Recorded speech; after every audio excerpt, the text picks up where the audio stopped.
ভারতে পালিয়ে যাওয়া সাবেক প্রধানমন্ত্রী শেখ হাসিনাকে দেশে ফিরিয়ে এনে বিচারের মুখোমুখি করতে হবে বলে জানিয়েছেন প্রধান উপদেষ্টা ডক্টর মোহাম্মদ ইউনূস। নিউ ইয়র্কে জলবায়ু বিষয়ক এক সম্মেলনে তিনি এ কথা বলেন। এ সময় তিনি জানান, বাংলাদেশের জাতীয় নির্বাচনের সময়সীমা এখনও ঠিক করা হয়নি। বিস্তারিত বিন ইয়ামিনের রিপোর্টে।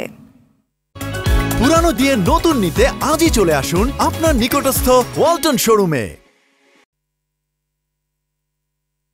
বাংলাদেশের সাবেক প্রধানমন্ত্রী শেখ হাসিনাকে ফিরিয়ে এনে বিচারের আওতায় আনা উচিত বলে মন্তব্য করেন বাংলাদেশের অন্তর্বর্তী সরকারের প্রধান উপদেষ্টা ডক্টর মোহাম্মদ ইউনূস।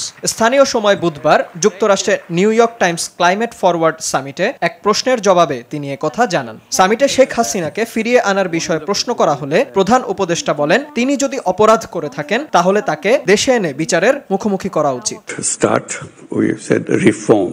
সামিটে বাংলাদেশের জাতীয় নির্বাচনের তারিখ নির্ধারণ নিয়ে ডক্টর ইউনূস জানান, নির্বাচনের সময়সীমা এখনো ঠিক করা হয়নি, তবে অক্টোবরে নবগঠিত সংস্কার কমিশনগুলোর সুপারিশপত্র গ্রহণের পর নির্বাচনের তারিখ নির্ধারণ করা হবে। এ সময় প্রধানমন্ত্রী পদে নির্বাচনে প্রতিদ্বন্দ্বিতা করবেন কিনা জানতে চাইলে প্রধান উপদেষ্টা অসম্মতি জানান। বলেন, আমাকে দেখে কি মনে হয় আমি নির্বাচন করব?